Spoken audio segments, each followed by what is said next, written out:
ונתחיל עם הפתיחה המסורתית שלנו. ערב טוב וברוכים הבאים לתור הזום, פלטפורמת זום שמחברת בין התורה והחיים המודרניים. אנחנו מקדמים בברכה ותודה את אורח הכבוד שלנו, רואה חשבון ארנון זית, שיעביר לנו שיעור מיוחד לחג הפסח, ומיד אציג אותו. חבריי וחברותיי היקרים, נשמח מאוד אם תפתחו את המסכים כך שנוכל לראות אחד את השני. ראשית, אני רוצה לציין שבשבוע הבא לא יתקיים שיעור ואנחנו יוצאים לחופשת פסח ונחזור בעזרת השם בכ"ו בניסן ב-24 לאפריל, יום חמישי, לשיעור מיוחד לרגל יום השואה שיינתן על ידי הרב דוד סתיו מראשי ארגון רבני צוהר על הנושא למה לזכור, שיחבר גם עם פרשת השבוע. אני רוצה להתנצל שאני לא אוכל היום להישאר עד סוף השיעור, ואת מקומי בהנחיית הדיון תמלא פרופסור פסקל בן אוליאל, שהיא ראשת התוכנית למנהיגות בחינוך בפקולטה לחינוך באוניברסיטת בר אילן. זו ההזדמנות לאחל לכולנו חג שמח, פסח שמח וכשר, הרבה אביב, הרבה חירות והרבה שמחה. ועכשיו אני רוצה להציג את רואה חשבון ארנון זית, שהוא סמנכ"ל הכספים של אוניברסיטת בר אילן. הוא עושה מלאכתו נאמנה מאוד, חכם, מבריק, בעל יכולות אנליטיות מאוד גבוהות ויצירתיות, ומוביל עכשיו באוניברסיטה מהפכה תקציבית מחקרית מאוד מאוד גדולה, ופרט לכישוריו הפיננסיים הוא תלמיד חכם, והוא יעביר לנו היום שיעור לקראת חג הפסח בנושא הסוד במצוות ההסבה בליל הסדר. כמו בכל שבוע, אנחנו נקדיש את השיעור לחזרתם הביתה בשלום של החיילים והצלחתם במשימותיהם, לרפואת הפצועים ולחזרתם הביתה בשלום של השבויים והנעדרים, ולעילוי נשמת הנרצחים. רואה חשבון ארנון זית, הבמה לרשותך, בבקשה.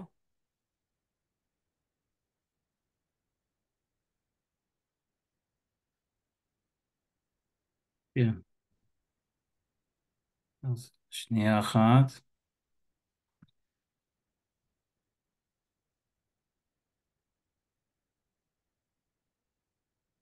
כן, אני מקווה ששומעים ורואים, נכון? אני עכשיו משתף את זהו, המצגת. שמענו כן, אני מאוד, מיד משתף, בדיוק. אבל אני רק מקווה ש, ששומעים ורואים.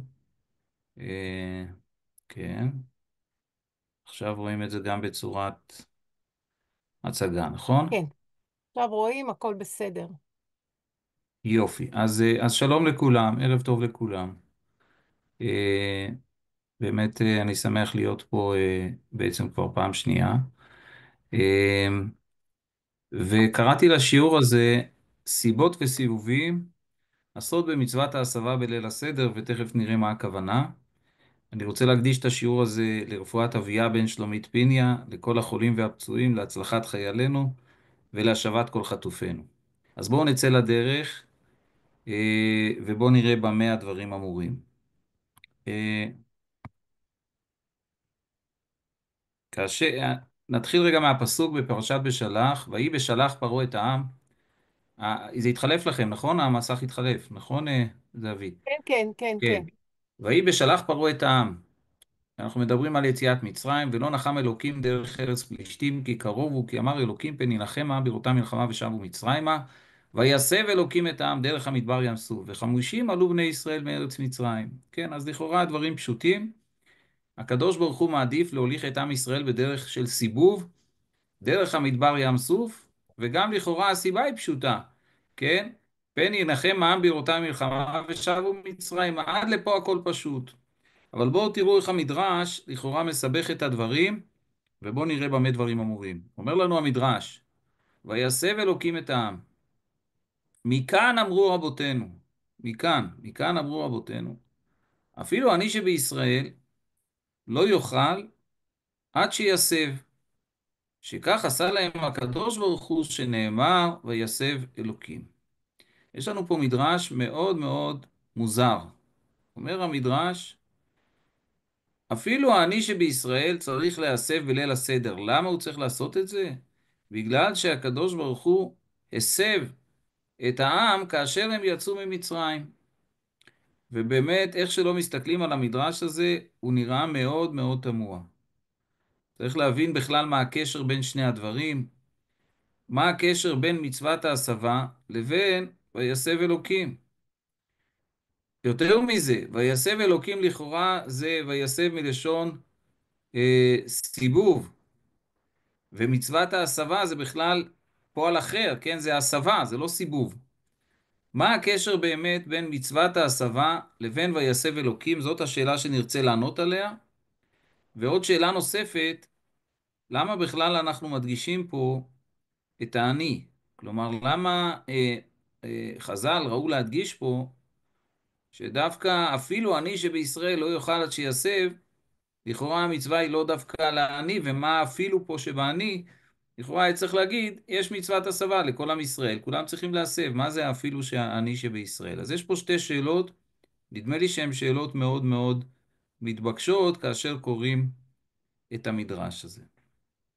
אז כדי לענות על השאלות האלה, בואו ננסה טיפה להתעמק במדרש, ובואו נראה מה אומר המדרש באמת על העניין של ההסבה. ואני חושב שאם נבין מה אומר המדרש, אולי נוכל למצוא את התשובה לשתי השאלות האלה. אז אם אנחנו מתקדמים במדרש, בואו נראה מה הסיבות להסבת העם במצרים. אז אומר המדרש, רגע, סליחה, אה, אומר המדרש, היו בני עזה ואשקלון, וכל ארץ פלישתים עתידים לעמוד כנגד ישראל, בשעה שיצאו ממצרים. אמר הקדוש ברוך הוא, שלא יראו ישראל למלחמה, ויחזרו להם למצרים, שנאמר, פן ינחם העם. אז זאת אומרת, הסיבה הראשונה שמזכיר המדרש, זה לכאורה גם הפשט של הפסוק, כן? היה חשש גדול שאם הם ייכנסו ישירות לארץ, הם ייתקלו באויבים, בבני עזה ואשקלון וכל ארץ פלישתים שיעמדו כנגדם. והחשש היה, הרי הקדוש ברוך הוא יכול לעשות נס, מה הבעיה פה? הבעיה היא אחרת. הבעיה שבני ישראל לא היו עדיין במצב נפשי שיכלו לעמוד מולם ולהילחם. כלומר, הסיבה לסיבוב הגדול הייתה למען נציל את העם מתקלה ואסון. זאת בעצם הסיבה הראשונה שמזכיר המדרש. אבל יש עוד סיבות שמזכיר המדרש. הסיבה השנייה, כיוון ששמעו הכנענים שישראל נכנסים לארץ, עמדו וקצצו הנטיעות שהיו להם.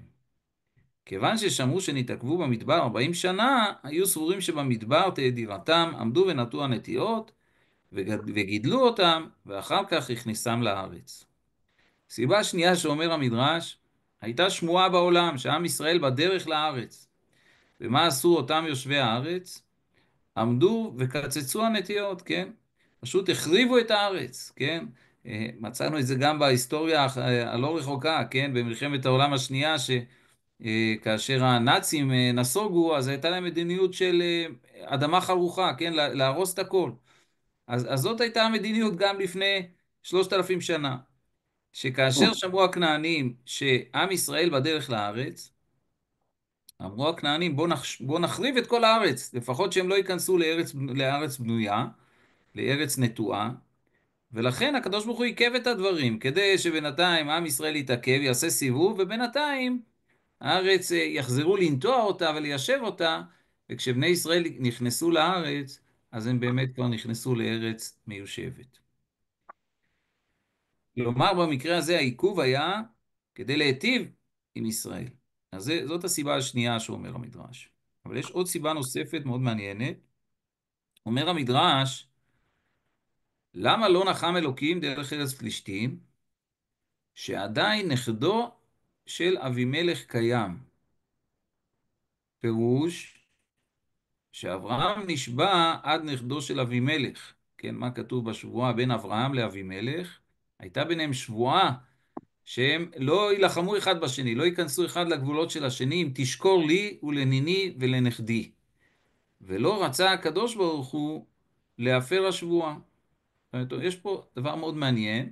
אומר המדרש, עדיין נכדו של אבימלך היה קיים, צריך להבין את זה כי זה לכאורה עוד 6-7 דורות ועדיין נכדו של אבימלך קיים, אבל הייתה שבועה, אם תשקור לי ולניני ולנכדי, השבועה הייתה עד הנכד. תגידו לכאורה כתוב בפסוק, אם תשקור לי ולניני ולנכדי, אז מי שידייק בפסוק יראה שניני בפסוק הזה, אונקלוס מתרגם, אם תשקור לי ולברי ולנכדי. זאת אומרת, ניני בפסוק אומר לנו אונקלוס, לא, זה לא נין, זה הבן.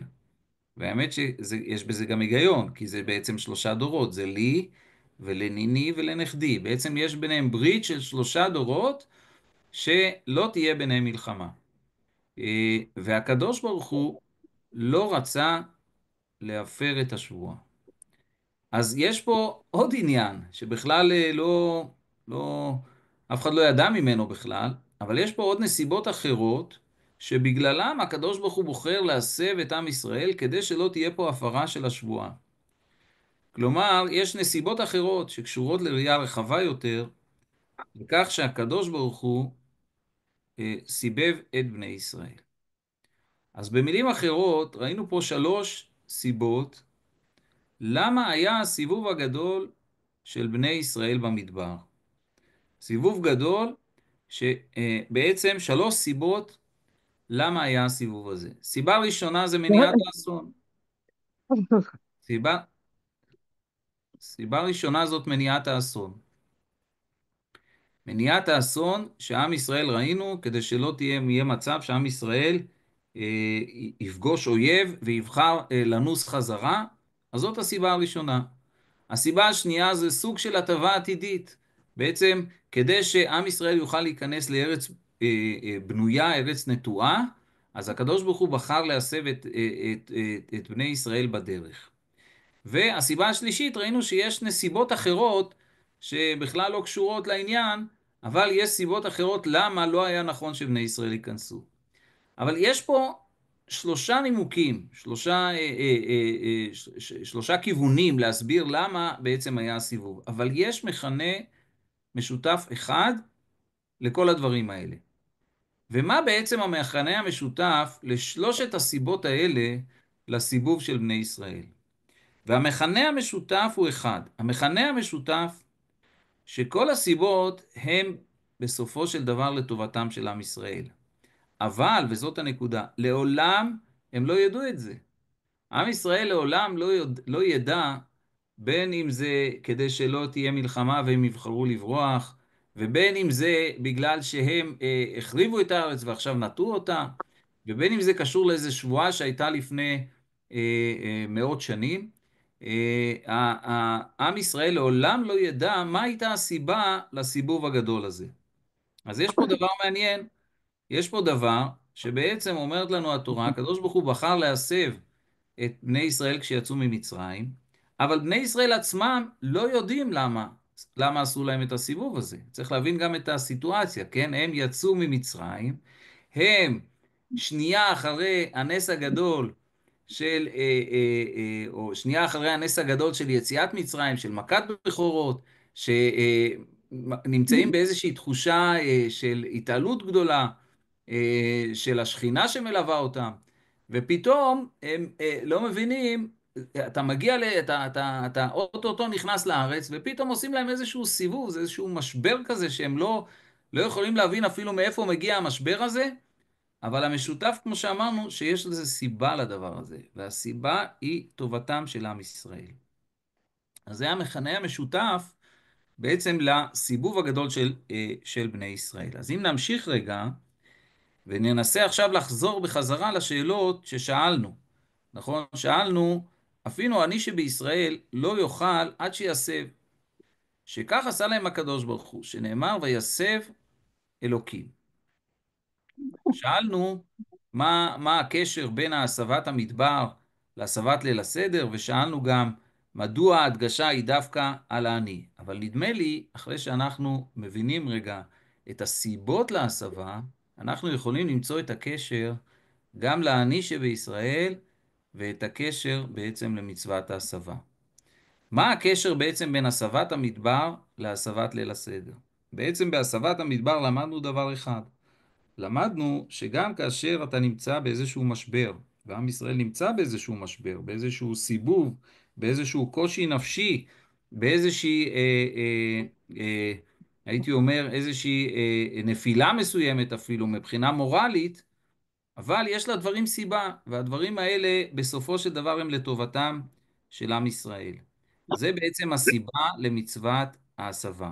במצוות ההסבה בעצם אנחנו באים ואומרים, מהי בעצם פעולת ההסבה? פעולת ההסבה זה שאדם יושב ואוכל, אוכל ושותה יין ואוכל את המצות בתנוחה כזאת של מין שלווה כזאת. הייתי אומר שההסבה היא סוג של שלווה, שבעצם הכל בסדר, הכל טוב, אין, שום דבר לא מטריד אותנו, אנחנו יכולים לאכול בנחת, ואפילו התנוחה עצמה היא מין תנוחה כזאת שמסמלת את השלווה, את ההרגשה שהכל בסדר והכל טוב, ובעצם זה החיבור. אנחנו באים ואומרים, למה יש מצווה להסב בליל הסדר? כי בגלל אותה הסבה של המדבר, אותה הסבה של המדבר מלמדת אותנו שגם כאשר יש קשיים, גם כאשר יש שאלות, גם כאשר יש קושי, בסופו של דבר הדברים האלה מתבררים ומתגלים כדברים שנעשו לטובה. אמנם אותו הדור לא ידע את הדברים, אבל אנחנו בדיעבד יודעים את הדברים האלה. אז זה בדיוק המסר של מצוות ההסבה בליל הסדר. ולכן עוד יותר מובן למה הדגש הוא דווקא על העני. לכאורה העני הוא נמצא בסיטואציה הכי קשה, כן? העני נמצא במצב שאולי אפילו אין לו, היה צריך להתאמץ מאוד מאוד כדי להגיע לליל הסדר, אולי היה צריך אפילו לחזר על הפתחים כדי להגיע לארבע כוסות.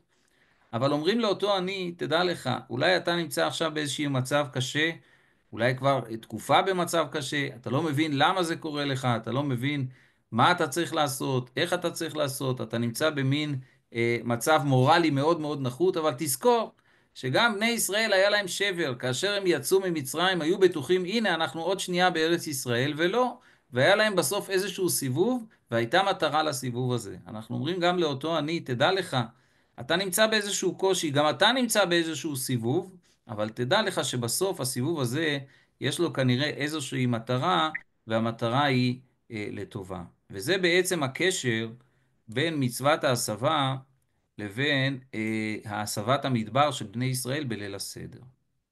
אז אם ניקח את הרעיון הזה עוד צעד קדימה, ונחבר את זה לעוד מדרש, גם הוא מאוד מעניין ותמוה, וגם הוא קשור כמובן ליציאת מצרים. אז כן, הדברים פה, אמרתי אותם, אז מה שכתוב פה, הסבת המדבר מלמדת, כי לא תמיד ניתן להבין את הסיבות. בסופו של דבר הכל מתנהל ולכל יש סיבה, ודווקא את רוחו של העני צריך לעודד עם המסר הזה. אז אם נתקדם רגע למדרש נוסף, או לפני כן בואו נדבר רגע על חג הפסח. חג הפסח בסופו של דבר הוא מסמל את אותו העיקרון. חג הפסח מסמל מצד אחד את האמונה, זה השלב הראשון בחג הפסח, ויאמינו בהשם ובמשה עבדו, זה השלב הראשון, זה האמונה.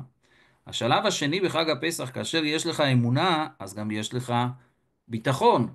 כאשר אתה מאמין שיש מי שמנהל את הדברים, אז יש לך גם את מידת הביטחון. כנראה שהוא יודע לנהל את הדברים, וכנראה שיש לדברים סיבה. וכאשר מגיעים לשלב הזה, מתחילים משלב האמונה ועוברים לשלב הביטחון, השלב הבא הוא בעצם שלב החירות.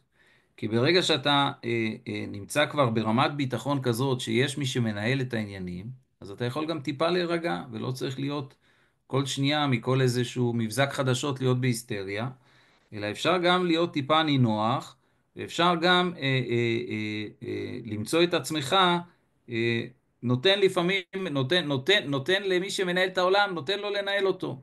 וזה בעצם השלבים בחג הפסח.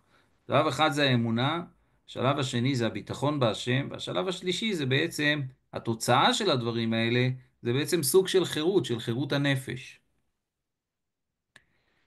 הדבר הזה גם כן מתחבר למדרש, ואולי זאת בעצם הסיבה שהקדוש ברוך הוא מצווה את בני ישראל, דברו אל כל עדת ישראל לאמור, בעשור לחודש הזה, ויקחו להם איש שא לבית אבות, שא לבית. מדוע הקדוש ברוך הוא מצווה את המצווה הזאת? צריך להבין שהמצווה הזאת היא מצווה בכלל לא פשוטה. למה?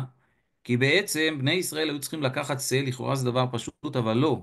אמר רבי יוחנן מלמד שהיו קשורים לקרם מיתותיהם של ישראל מבעשור, והיו המצרים נכנסים ורואים אותם ונפשם פורחת מעליהם. יש איזשהו שלב שעם ישראל צריך לעשות את המעבר מעבד לבן חורין. והדרך לעשות את זה, זה דרך האמונה והביטחון. ולכן הקדוש ברוך הוא מצווה את בני ישראל, אתם תיקחו שא. למה דווקא שא? כי שא זה בדיוק היו האלילים של מצרים. לקחת שא ולקשור אותו למיטה מבעשור לחודש, במשך 4 ימים. השא הזה קשור למיטה. ונכנסים המצרים ורואים כל אחד מבני ישראל לוקח את השא, שבשביל המצרים זה היה האלילים שלהם, האלוהים שלהם. לוקח את השא, קושר אותו למיטה, ועוד אומר לו שהוא הולך לשחוט אותו בעוד כמה ימים. זה בעצם השיא של השחרור מהעבדות של מצרים. זה בעצם המהלך שהיה חסר לבני ישראל כדי שיוכלו להגיע לשלב החירות. כדי לעשות את הדבר הזה צריך אמונה וצריך ביטחון, ומכאן אפשר להגיע באמת לחירות. אז אני רוצה להתקדם,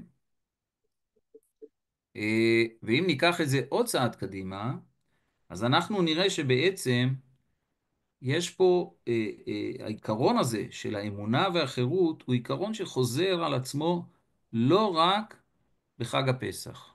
אנחנו מוצאים את אותו עיקרון בכמה חגים ומועדים, ובואו ננסה לראות את המכנה המשותף או את החגים שבהם אנחנו מוצאים את הדברים האלה. אז הזכרנו כמובן את חג הפסח, שהוא חג החירות, זה בוודאי, אבל יש לנו עוד. מי יש לנו עוד? יש לנו את חג הסוכות. מה יש בחג הסוכות? חג הסוכות עיקרו יציאה מדירת הקבע לדירת ארעי, כן? וכמובן אומרים לנו המפרשים והמדרשים, מה העניין של לצאת מדירת הקבע לדירת ארעי? מה העניין של לישון דווקא תחת כיפת השמיים? זה בדיוק אותו העיקרון, בדיוק כמו שבפסח אנחנו יושבים במין שלווה כזאת, במין פסטורליה בהסבה. חג הסוכות זה פסטורליה מסוג אחר. זה לצאת מדירת הקבע ולשבת בדירת ארעי ולחגוג את חג הסוכות בתחושה שגם כאשר אנחנו מחוץ לדירת הקבע שלנו, גם כאשר אנחנו תחת כיפת השמיים, אנחנו נמצאים בתחושה של ביטחון, של אמונה, של שמחה גדולה, וזה בעצם עיקרו של חג הסוכות. אבל זה לא רק שם, יש לנו עוד חגים. יש לנו גם את חג הפורים. מה יש לנו בחג הפורים? חג הפורים, אחד העניינים בחג הפורים זה כמובן מצוות השתייה, ומה הגדר של השתייה שקבעו חז"ל? עד דלא ידע בין ברוך מרדכי לארור המן. אם נסתכל קצת על הדברים וננסה לבחון אותם לעומק, נראה שפה בעצם גם טמון אותו עיקרון של החירות ושל השלווה ושל האמונה, שהכל בסוף מתהפך לטובה. הרי זה בדיוק היה עניינו של חג הפורים. אומרים לנו חז"ל, אדם צריך לשתות יין ברמה כזאת, שהוא כבר לא יודע לזהות, ברוך מרדכי, ארור המן, אבל זה לא משנה. זה לא משנה למה?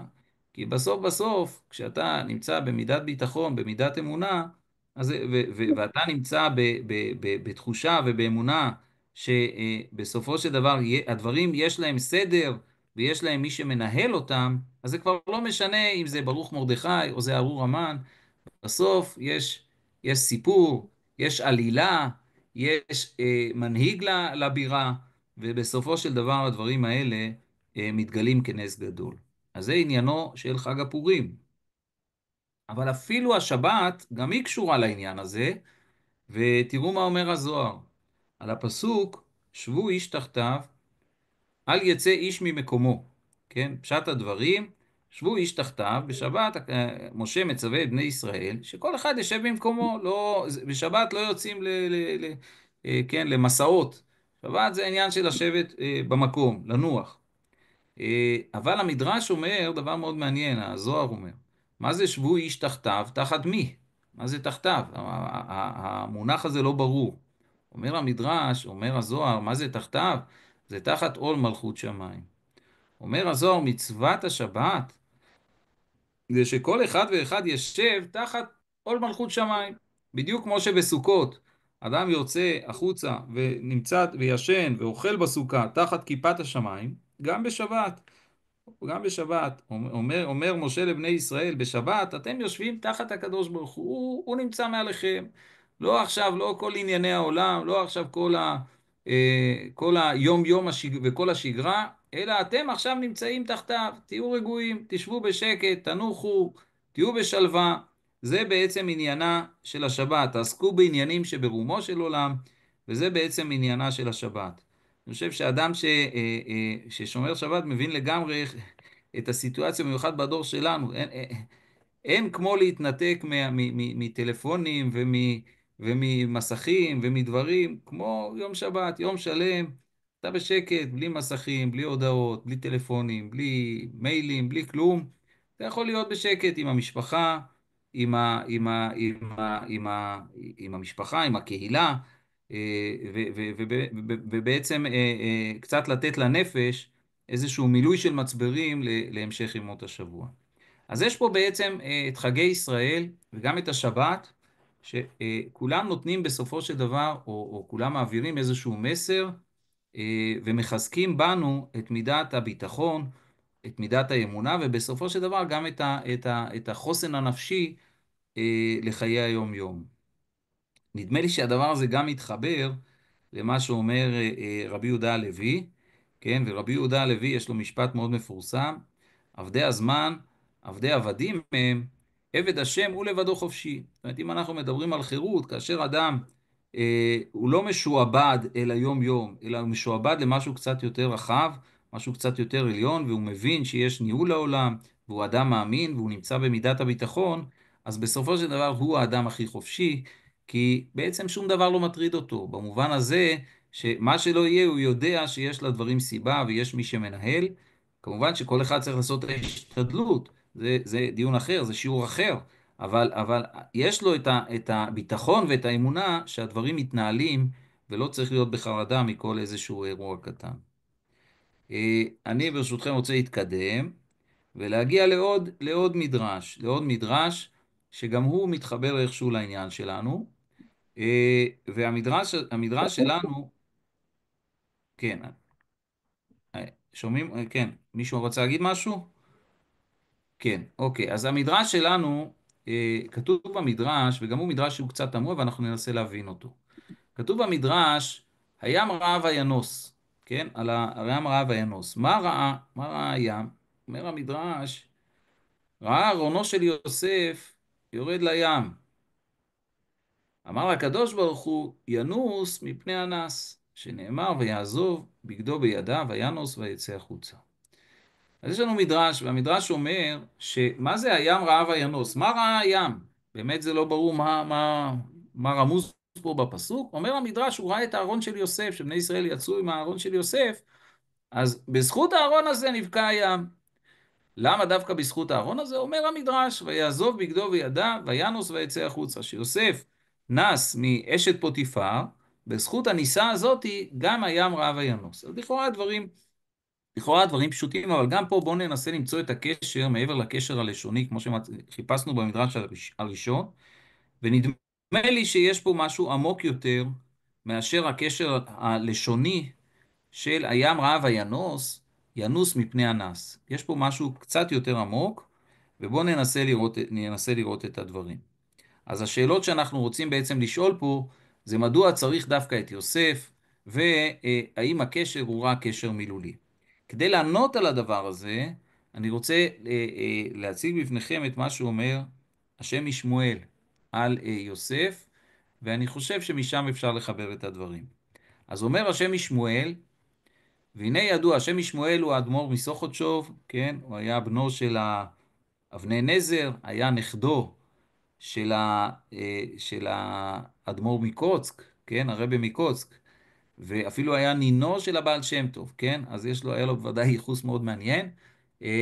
ויש לו ספר פירוש שנקרא השם משמואל על פרשות השבוע, פירושים שבעצם, הייתי אומר, עמוקים, פירושים עמוקים, זה לא כל כך פשוט, צריך ללמוד אותו לעומק, אבל בהחלט מרתק מאוד הדברים שהוא אומר, ואני רוצה לחבר את זה פה לעניין. אומר השם משמואל על הסיפור של יוסף, והנה ידוע קושיית כל המפרשים. מדוע לא שלח יוסף כתב לאביו, להודיעו שהוא חי, שלא יצטער עליו כל כך? כן, אז שואל שאלה לכאורה פשוטה, מי שקורא את הפסוק של יוסף, למה יוסף לא מוצא את הדרך? הרי שנים רבות הוא היה בבית הסוהר, ואחרי זה עוד היה משנה למלך, כן? לא מצא את הדרך לשלוח איזה מכתב לאבא שלו, להגיד לו שהוא חי, להזמין אותו אליו. ועוד יותר תגדל התאמה בהיותו יושב 10 שנים בבית הסוהר, וחייו תלויים לו מנגד, שבוודאי הבא אביו ופודה אותו בכל ממון שבעולם. באמת שאלה מאוד מאוד תמוהה. בשנים הראשונות שהוא היה בבית הסוהר, איך הוא לא הצליח? הרי בהתחלה היה שלב הרי שהוא גם עלה לגדולה בתוך בית הסוהר. אז איך הוא לא הצליח לשלוח איזה מכתב? למה לא ניסה אפילו? שאבא שלו היה פודה אותו. ועוד יותר תמוה, השלב שהוא נהיה משנה למלך מצרים. כשהוא משנה למלך מצרים, מה כל כך מסובך לשלוח איזה שליח לארץ כנען, לאבא שלו? אז השאלה גדולה, המפרשים שואלים את זה. אומר השם משמואל, וכבר אמרנו הטעם, על פי מה שפירש רש"י, שיצחק היה יודע שיוסף חי, ואף על פי כן לא גילה ליעקב. באומרו, הקדוש ברוך הוא אינו מגלה לו, ואני אגלה לו. ואני אגלה לו, בלשון תמיהה, שהרי רואה שכך הוא רצון השם יתברך. אם כך הוא רצון השם יתברך, בוודאי כך הוא טוב. אומר השם משמואל, מה הסיבה שיוסף לא גילה לאבא שלו? הסיבה היא אותה הסיבה שגם יצחק לא גילה ליעקב. ואומר לנו רש"י שיצחק כן היה יודע שיוסף חי, והוא לא גילה. אז למה שניהם לא מגלים ליעקב? למה יעקב צריך להתייסר? אומר השם משמואל, שהרי רואה שכך הוא רצון השם יתברך, ואם כך הוא רצון השם יתברך, בוודאי כך הוא טוב. יוסף מבין שהעניין שלו, יש פה איזשהו סיפור. יוסף מבין מרגע החלומות, מהרגע שהוא חלם את החלומות, כן, בגיל 17, כאשר הוא רואה את אחיו בצאן, והוא חולם את החלומות, הוא מבין שנפתח פה איזשהו מעגל, והוא מבין שהמעגל הזה איכשהו צריך להיסגר, והוא לא מבין איך המעגל הזה נסגר, אבל הוא מבין שיש כנראה מישהו שמנהל פה את המעגל הזה, והוא מבין שהוא לא צריך להתערב, הוא לא צריך להתערב. כך הוא רצון השם. איך יוסף רואה את הדבר הזה? איפה הדבר בא לידי ביטוי אולי בצורה הכי הכי בולטת? התשובה היא דווקא בסיפור של אשת פוטיפר. כי לכאורה אם נסתכל על הסיפור הזה, ממש ממש לא מובן. יוסף לכאורה בורח מאשת פוטיפר. עושה את הדבר המתבקש, כן? לא רוצה לחטוא עם אשת פוטיפר. עושה פה, נמנע מעבירה, שלכאורה הפיתוי היה עצום, פיתוי עצום, והוא מצליח לברוח, לא מצליח, אלא מצליח לברוח, אבל עושה את זה ברצון ובמאמץ גדול, ובורח מאשת פוטיפר. וינוס יוסף, אבל מה התוצאה של הדבר הזה? לכאורה, מה היית מצפה? היית מצפה שאם אדם עושה מהלך כזה, עושה קידוש השם כזה גדול, היית מצפה שפתאום ייפתחו שערי שמיים לפניו, שיזכה לא יודע מה, שפתאום יבוא איזה מלאך משמיים, ויקח אותו ויחזיר אותו לחיק משפחתו, שעזב אותה לפני שנים. אבל לא, זה בדיוק העניין. מה קרה מיד אחר כך? מיד אחרי שהוא נס מאשת פוטיפר, לא רק שהוא לא מקבל שכר מהקדוש ברוך הוא, אלא הוא נזרק לכלא. עכשיו, הכלא במצרים זה לא כלא, כן? זה לא תנאים של בלון 5 כוכבים, כן? במדרש אף אחד לא יצא מהכלא, אי אפשר היה להוציא משם, מהכלא, שום דבר אי אפשר היה להוציא משם. זה לא תנאים מי יודע מה. אז יוסף עובר פה איזושהי טרגדיה. הוא מצד אחד עושה את ההשתדלות שלו, עושה את המאמץ שלו, עושה מסירות נפש משלו, ומיד אחר כך הוא מוצא את עצמו בבית הכלא. ליוסף יורד פתאום האסימון, והוא מבין שכנראה שהדברים הם קצת יותר רחבים, קצת יותר עמוקים, הם קצת יותר ארוכי טווח, הם לא מהלכים של מעכשיו לעכשיו. יוסף מבין, הוא לא מאבד את האמונה שלו, והוא מבין שכנראה זה שהוא יושב בבית הסוהר, יש לזה סיבה. ובסופו של דבר אנחנו מבינים מה הסיבה. הסיבה שהוא ישב בבית הסוהר, ואז הוא פגש את שר האופים ושר המשקיעים, ואז הם סיפרו לו את החלומות, ומשם הוא הגיע בכינון ישיר, הגיע להיות משנה למלך פרעה. אבל יוסף לא יודע את זה בשנייה הראשונה, לא בשנה הראשונה ולא בשנה השנייה וגם לא בשנה התשיעית. בסוף הדרך כשהוא יוצא ונהיה משנה למלך פרעה, הוא מבין שאולי בגלל זה הוא יצא מבית הסוהר.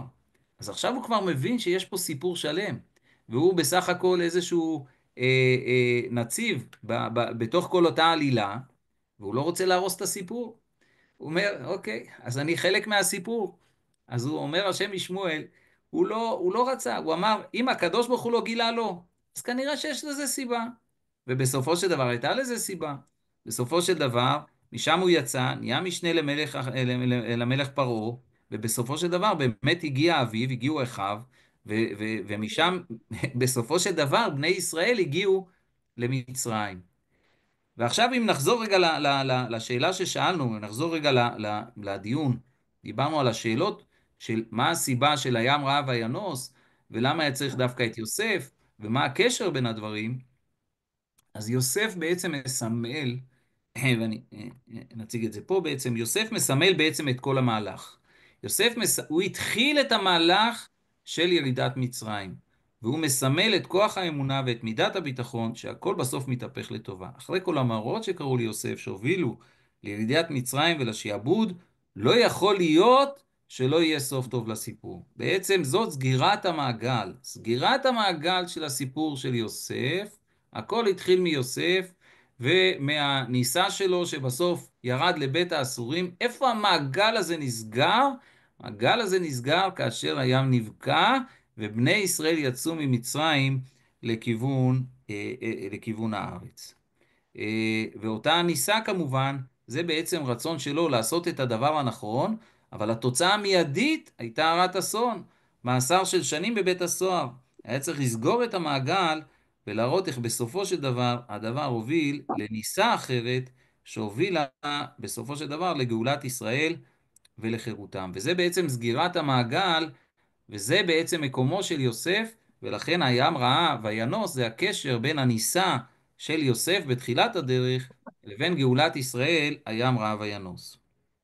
אני רוצה לסיים את השיעור בעוד איזושהי נקודה, שאני חושב שגם היא מתחברת לעניין הזה. כן. יש לנו דין מיוחד, יש לנו דין מיוחד באמירת הלל. יש לנו דין מיוחד באמירת הלל, והגמרא מסכת מגילה אומרת, הקורא את המגילה למפרע לא יצא. תנא וכן בהלל וכן בקריאת שמע ובתפילה. יש בעצם 4 דברים, אומרת הגמרא, שאי אפשר לעשות אותם למפרע. מה זה למפרע? למפרע זה לקרוא אותם הפוך. צריך לקרוא אותם על הסדר. אז אחד הדברים שצריכים לקרוא על הסדר, אז זה המגילה. את המגילה צריך לקרוא על הסדר. אי אפשר לקרוא את מגילת אסתר, להתחיל בפרק י' ואחרי זה לקרוא את פרק ט' ואחרי זה את פרק ח'. לא יצא ידי חובה. הוא צריך לקרוא לפי הסדר של הפרקים. וכן בהלל. גם באמירת הלל צריך לומר על הסדר. וכן בקריאת שמע ובתפילה. אז קריאת שמע ותפילה יש לזה הסבר, לא ניכנס לקריאת שמע ותפילה. המגילה, גם יש לזה הסבר, כי למגילה יש משמעות לסדר, כי הרי מי שקורא את הסיפור הפוך, הוא איבד את כל הפואנטה פה, כן? יש פואנטה, יש סיפור שלם במגילה, אבל השאלה הגדולה זה מה הבעיה בהלל? בהלל, הרי בסופו של דבר אנחנו אומרים הלל, שבח לקדוש ברוך הוא. אז מה זה כל כך משנה אם אני אומר את הפסוק הזה לפני הפסוק ההוא? למה הסדר של ההלל הוא כל כך חשוב? רב יוסף אמר, הגמרא, יש שם כמה דעות איך לומדים את ההלל. רב יוסף אמר, זה היום עשה השם. מהפסוק הזה, זה היום עשה השם. זה אומר דווקא ככה, דווקא זה היום. ומפה אני לומד את הסדר של ההלל. למה? מה בעצם העניין הזה? מה העניין בהלל שאנחנו צריכים לומר את ההלל על הסדר? אני חושב שהדברים האלה מתחברים למה שדיברנו עד עכשיו. למהלך שראינו עד עכשיו, גם ביציאת מצרים, גם בהסבת העני. אני חושב שהדברים האלה מתחברים. ואם נראה רגע את הפסוקים של ההלל, אז נראה שבאמת יש קשר בין הדברים. הבאתי פה את פרק קי"ח שבהלל, ובואו נראה את הסדר של הפסוקים. הודו להשם כי טוב כי לעולם חסדו, מן המצר קראתי אני במרחב יה. פה דילגתי בחלק מהפסוקים, דחות חיתני לנפול. אז בעצם יש פה גם כן סוג של סיפור. מי שקורא פה את הפרק, יש פה סיפור.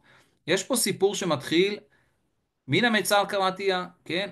אדם נמצא במצר. דחות חיתני לנפול, אדם נמצא במצב שהוא אוטוטו נופל, והשם עזרני.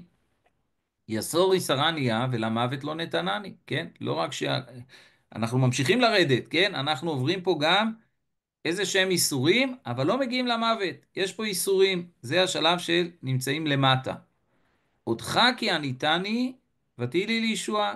מפה אנחנו מתרוממים, ואנחנו אומרים לקדוש ברוך הוא, אנחנו מודים לך, אותך כי עניתני ותהי לי לישועה. זאת הישועה שמגיעה אחרי השלב של הדחו דחיתני לנפול, ואחרי השלב של יסור יסרניה. אבל תראו מה הפסוק הבא. אבן מעשו הבונים הייתה לראש פינה.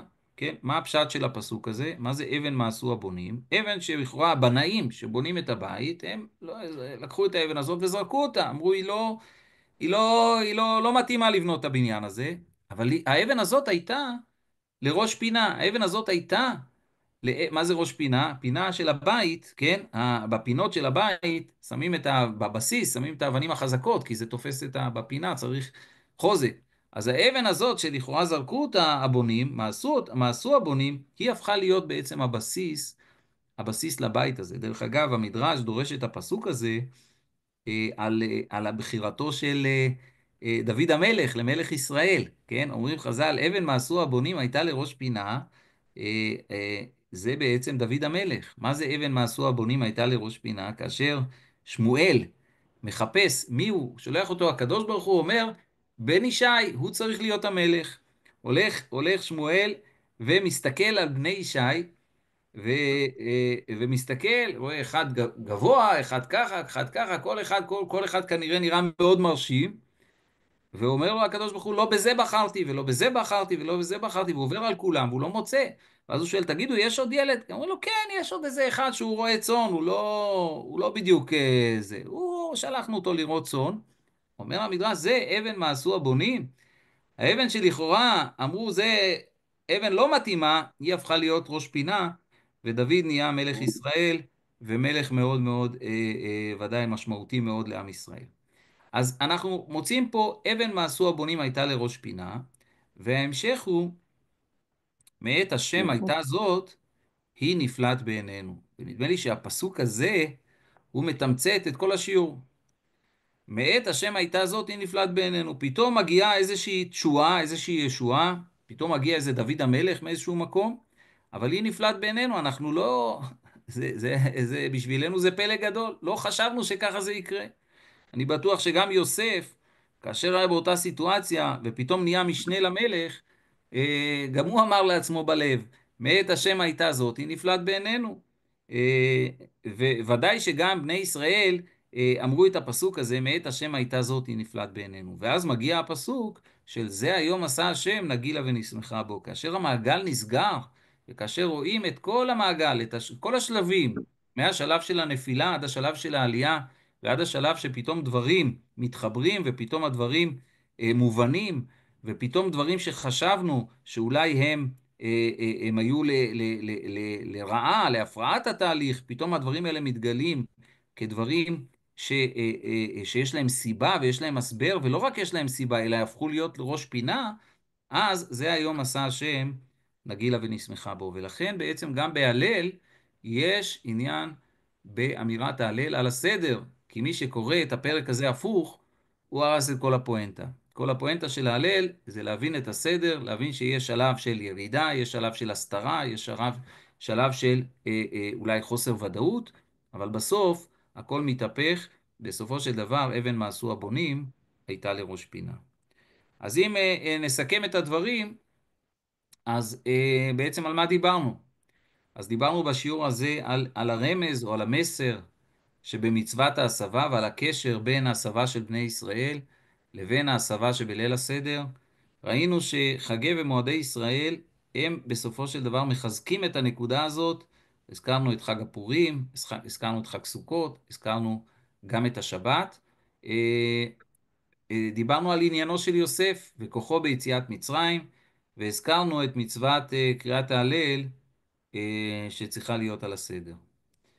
אז עד לכאן, אז תודה רבה על ההקשבה, שיהיה לכולנו חג כשר ושמח, ו... אני אשמח גם תודה רבה, להתייחס אם יש יישר שאלות כוח. או... תודה רבה, אדון ארנון זעית, באמת על ההרצאה מעוררת מחשבות, ואנחנו באמת עכשיו נשמח לשמוע את השאלות שלכם. בבקשה, אני חושבת שאני רואה שיעל הלל מבקשת לשאול, בבקשה.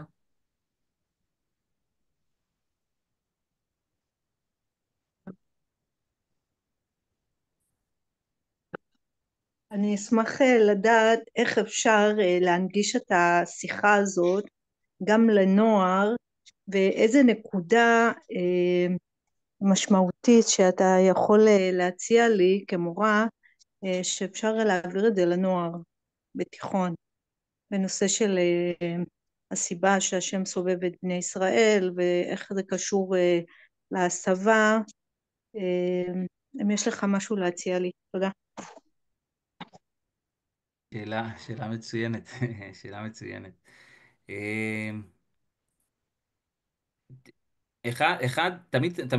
תמיד, אני חושב שהכי חזק תמיד זה סיפור אישי. זאת אומרת, אם אפשר למצוא איזשהו סיפור אישי, ואני בטוח שכל אחד יש לו איזשהו סיפור, או איזשהו, זה שהוא יכול לשתף ולספר ולהראות איך לפעמים דברים שלפחות ברמה האישית גם, שלפעמים דברים שאדם חושב שהם אה, אה, דברים שאולי לא מבין, מבחינתו הם לפעמים אפילו אסון, מבחינתו זה משהו לא טוב, אבל בסוף בסוף הדברים האלה מתגלים כדברים טובים. אגב, אני בטוח שגם בני נוער עצמם יכולים אפילו בעצמם לספר על זה. אם תשאלי כל אחד, אה, האם אתה יכול לשתף אותנו באיזושהי חוויה שהייתה לך, זה רק לי בראש רצים באופן אישי כמה וכמה אירועים ברמה האישית, שלאורך החיים שהייתי בטוח שזה משהו שלא טוב, ובסוף יצא ממנו משהו שכן טוב. אז זה קודם כל, אני חושב שזה מאוד מאוד מחבר. אבל אני חושב שבהחלט הדברים והשיעור עצמו, זאת אומרת, הסיפור של יציאת מצרים הוא סיפור מאוד מאוד חזק, ואני חושב שאם לוקחים את הסיפור הזה ובאמת מתעמקים בו, ולוקחים את המדרשים ואת הדברים, אז מבינים שיש פה כנראה סיפור מאוד מאוד משמעותי, שהוא הרבה מעבר לסיפור עצמו, אלא יש פה מסר חינוכי גדול מאוד לכולנו. תודה תודה רבה, רבה. יישר כוח. מישהו רוצה לשאול משהו נוסף? יש לנו עוד קצת זמן, כן. חפצי, לא שומעים אותך.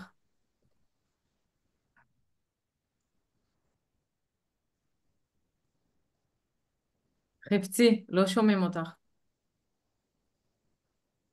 נדמה לי שלא עשית סטופ שייר, שזה רק אצלי, אני לא רואה את כולם על רגע, הפאנל. נכון. אולי את צודקת, שנייה. כן. קודם כל באמת תודה רבה, אכן למדתי. רציתי לשאול דווקא למה שאמרת על הסדר בתהילים, סדר הפסוקים בתהילים. האם זו הלכה שצריך להגיד אותם, או בכלל את התפילה באותו סדר שבה היא נכתבה? מפני שאני באמת אומרת את הפרק הזה במקרה. רגע, עברת למיוט. כן, עברת חפצי. למיוט. אני שואלת, האם, אני רוצה להתייחס למה שאמרת לגבי הסדר של התהילים, האם זו הלכה שצריך, אם אתה יודע אם זו הלכה שצריך להגיד את הדברים בסדר שבה זה נכתב. אמרתי שאני במקרה אומרת את הפרק הזה יום יום, ולא ידעתי שיש חשיבות לסדר הדברים, אז גם התוכן שהעברת באמת יפה, ואם יש גם משמעות לסדר של התפילה, כלומר, נגיד זה לא כל כך קשור לשיעור, אבל אם כבר, אז עד הודו, הרי כל אחד בעצם, כולם מתפללים את זה בבית, ולפעמים האם יש משמעות לסדר שצריך להגיד אחד אחרי השני, כמו שזה נכתב, או שזה גמיש. כן. אז אני רק אגיד שאני לא פוסק הלכה גדול, אבל אני כן יכול להגיד לך שבשולחן ערוך, אני תוך כדי פותח, כתוב בשולחן ערוך, הקורא עלה למפרע לא יצא, אז ככה זה הפסק של השולחן ערוך, וגם במגילה, הקורא את המגילה למפרע לא יצא, אז באמת לא יצא הכוונה, לא יצא ידי חובת אמירת ההלל, אם הוא קורא את זה למפרע. לעניין התפילה, נדמה לי שהכוונה של חז"ל זה באמירת התפילה, למפרע. הכוונה היא מה זאת אומרת לברכות, לסדר הברכות. למפרע הכוונה היא לקרוא מהסוף להתחלה. אה, לקרוא מהסוף להתחלה, זה למפרע. זאת אומרת, מי שקורא את ההלל בסדר הפוך, מתחיל מהפסוק האחרון וקורא את הפסוק שלפניו, אז הוא לא יצא ידי חובת אמירת הלל, כי זה מה שאמרנו בעצם בשיעור, יש כנראה עניין בסדר של הפסוקים. אותו דבר גם בתפילה. תפילה גם כן יש עניין לקרוא אותה לא למפרע, וגם קריאת שמע. בקריאת שמע גם, אגב, גם קריאת שמע זה סיפור, כי מי שישים לב, בקריאת שמע גם יש סיפור, כן? והיה אם שמוע תשמעו, ואם לא תשמעו, כן? אה, וחרה אף השם ולא יהיה מטר, ואחרי זה זה. אז גם פה יש עניין של הסדר של הדברים, אבל אני לא פוסק הלכה, אז אני מאוד מאוד רוצה להיזהר פה. כן. תודה. תודה רבה. יש לנו שאלות נוספות? בבקשה.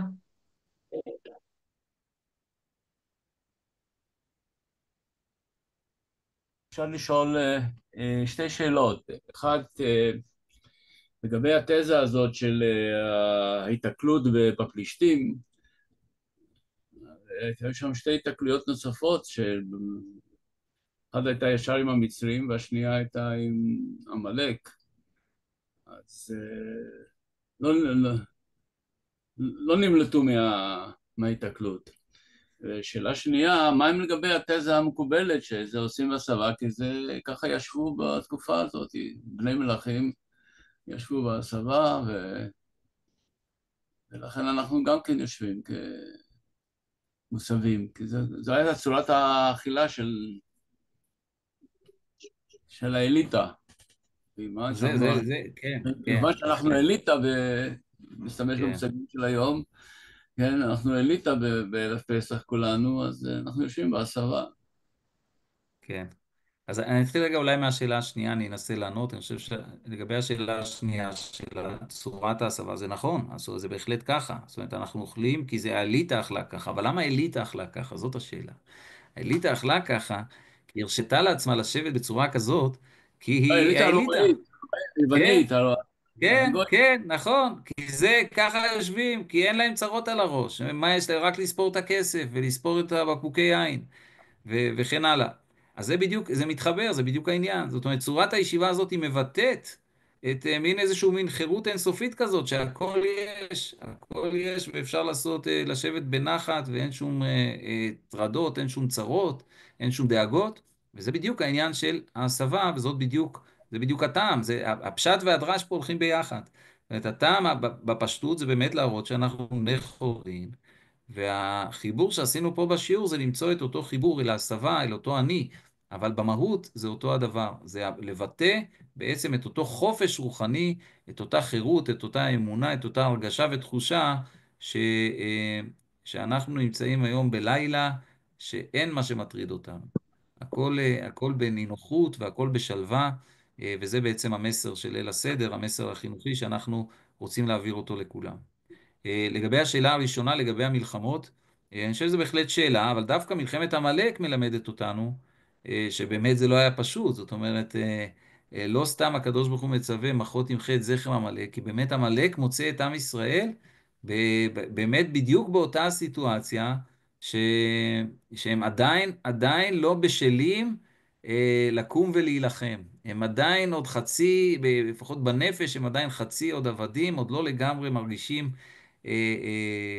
עם, אומה בפני עצמה, ובאמת זה בדיוק, ויזנב בך עמלק, זה בדיוק השלב אשר קרחה בדרך, זה בדיוק השלב שעמלק מוצא את עם ישראל. כנראה שלזה גם הייתה סיבה, למה, כנראה שהמהלך הזה גם לא יש משמעות, לא יודע, אבל כנראה שגם לדבר הזה הייתה סיבה.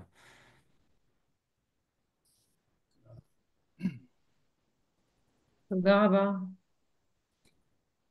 אז תודה, אז אם אין עוד שאלות, אז באמת שמחתי להיות פה, ושוב, לאחל לכולכם חג כשר ושמח לכם, לכל משפחותיכם, ובאמת שנזכה לחגוג את הסדר כולנו יחד, בשלווה ובתחושה טובה, ובאמת שנראה את הימים הטובים ואת המעגלים נסגרים, איך הכל בסוף מתהפך לטובה. אז חג כשר ושמח לכולם. תודה רבה, גם לך. אמן. אמן. תודה רבה. תודה רבה. תודה רבה, חג עמד שמח. ועדין. שבת שלום. שבת שלום.